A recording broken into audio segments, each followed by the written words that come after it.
Leitura diária da Bíblia. Hoje, dia 1 de junho de 2024, iremos ler os capítulos 4, 5 e 6 de Esdras. A oposição à obra. Capítulo 4.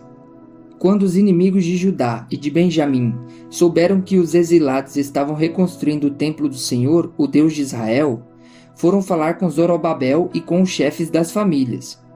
Vamos ajudá-los nessa obra, porque como vocês, nós buscamos o Deus de vocês e temos sacrificados a eles desde a época de Esar-Adom, rei da Assíria, que nos trouxe para cá.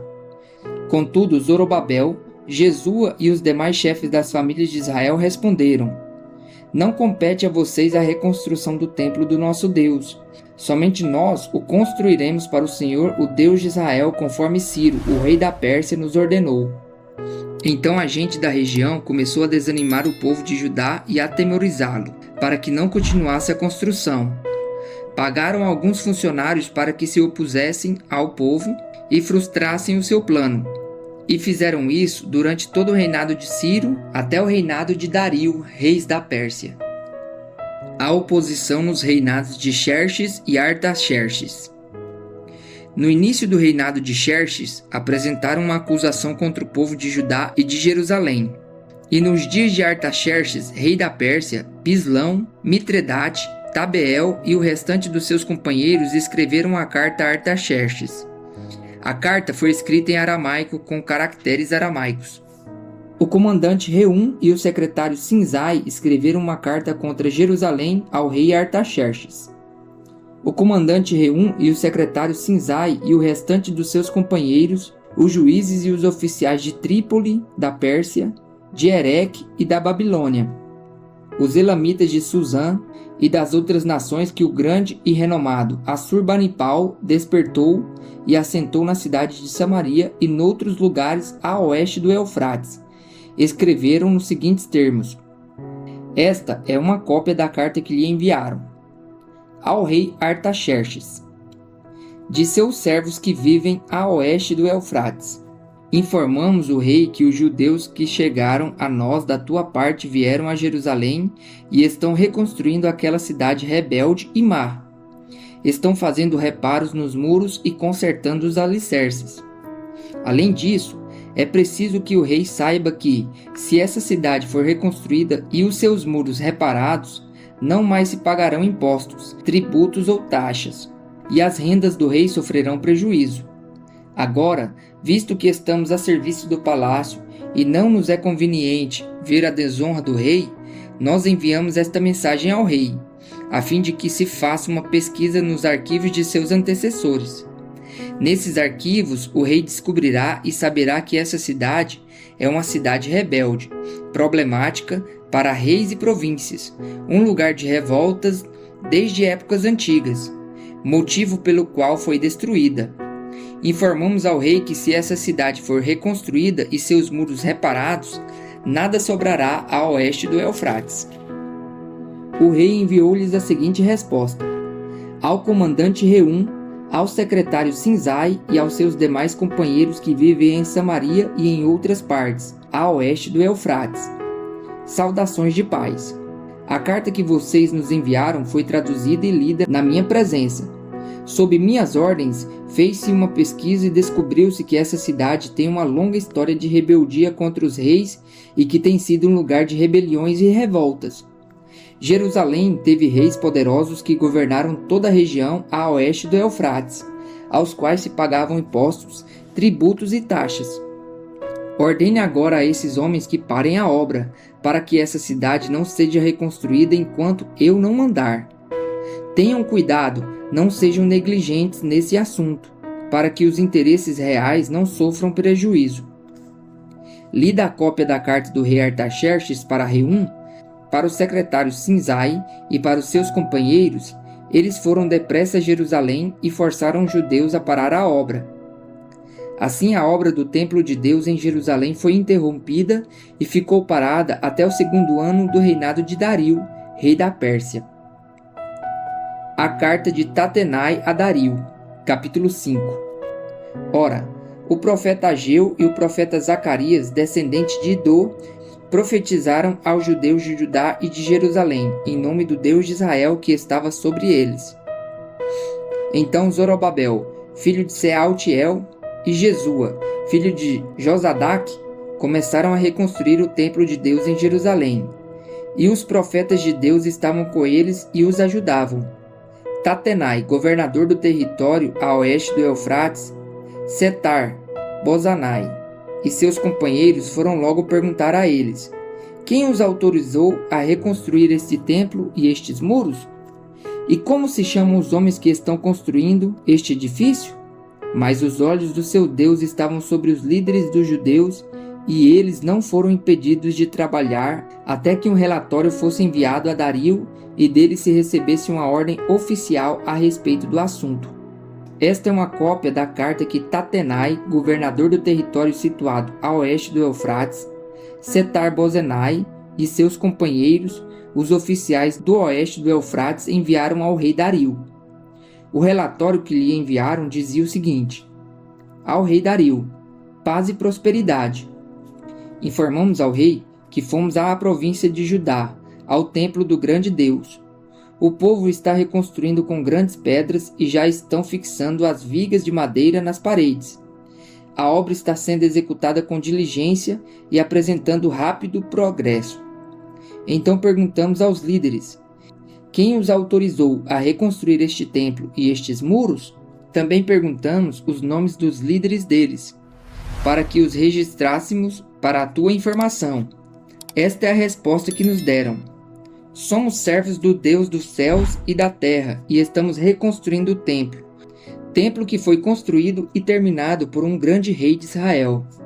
Mas visto que os nossos antepassados irritaram o Deus dos céus, ele os entregou nas mãos do babilônio Nabucodonosor, rei da Babilônia, que destruiu este templo e deportou o povo para a Babilônia.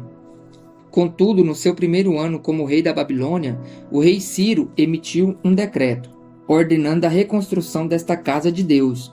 Ele até mesmo tirou do templo da Babilônia os utensílios de ouro e de prata da casa de Deus, os quais Nabucodonosor havia tirado do templo de Jerusalém e levado para o templo da Babilônia. O rei Ciro os confiou a um homem chamado Sesbazar, que ele tinha nomeado governador, e lhe disse: leve estes utensílios, coloque-os no templo de Jerusalém e reconstrua a casa de Deus em seu antigo local. Então Sesbazar veio e lançou os alicerces do templo de Deus em Jerusalém. Desde aquele dia, o templo tem estado em construção, mas ainda não foi concluído. Agora, se for do agrado do rei, que se faça uma pesquisa nos arquivos reais da Babilônia para verificar se o rei Ciro de fato emitiu um decreto ordenando a reconstrução da casa de Deus em Jerusalém. Aguardamos do rei a decisão sobre o assunto. O decreto de Dario, capítulo 6.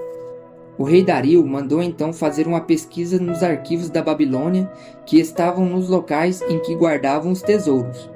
Encontrou-se um rolo na cidade de Ecbatana, na província da Média, e nela estava escrito o seguinte, que Dario comunicou: no primeiro ano de seu reinado, o rei Ciro promulgou um decreto acerca do templo de Deus em Jerusalém, nestes termos: que o templo seja reconstruído como local destinado à apresentação de sacrifícios e que se lancem os seus alicerces. Ele terá 27 metros de altura e 27 metros de largura, com 3 carreiras de pedras grandes e uma carreira de madeira. O custo será pago pela tesouraria do rei, e os utensílios de ouro e de prata da casa de Deus, que Nabucodonosor tirou do templo de Jerusalém e trouxe para a Babilônia, serão devolvidos aos seus lugares no templo de Jerusalém. Devem ser colocados na casa de Deus. Agora então, Tatenai, governador do território situado a oeste do Eufrates, e Setar-Bozenai, e vocês, oficiais dessa província e amigos deles, mantenham-se afastados de lá. Não interfiram na obra que se faz nesse templo de Deus. Deixem o governador e os líderes dos judeus reconstruírem este templo de Deus em seu antigo local. Além disso, promulgo o seguinte decreto a respeito do que vocês farão por esses líderes dos judeus na construção do templo de Deus. As despesas desses homens serão integralmente pagas pela tesouraria do rei, do tributo recebido do território a oeste do Eufrates, para que a obra não pare. E o que for necessário, novilhos, carneiros, cordeiros para os holocaustos, oferecidos ao Deus dos céus, e trigo, sal, vinho e azeite, conforme for solicitado pelos sacerdotes em Jerusalém, tudo deverá ser entregue diariamente a eles, sem falta, para que ofereçam sacrifícios agradáveis ao Deus dos céus e orem pelo bem-estar do rei e dos seus filhos. Além disso, determino que se alguém alterar este decreto, atravessem-lhe o corpo com uma viga tirada da sua casa e deixem-no empalado, e seja sua casa transformada num monte de entulho. E que Deus, que fez o seu nome ali habitar, derrube qualquer rei ou povo que estender a mão para mudar este decreto ou para destruir este templo de Jerusalém. Eu, Dario, o decretei, que seja plenamente executado. A dedicação do templo. Tendo recebido o decreto do rei Dario, Tatenai, governador do território situado a oeste do Eufrates, Setar-Bozenai e os companheiros deles o cumpriram plenamente. Dessa maneira, os líderes dos judeus continuaram a construir e a prosperarem, encorajados pela pregação dos profetas Ageu e Zacarias, descendentes de Idô. Eles terminaram a reconstrução do templo conforme a ordem do Deus de Israel e os decretos de Ciro, de Dario e de Artaxerxes, reis da Pérsia. O templo foi concluído no 3º dia do mês de Adar, no 6º ano do reinado do rei Dario. Então o povo de Israel, os sacerdotes, os levitas e o restante dos exilados celebraram com alegria a dedicação do templo de Deus.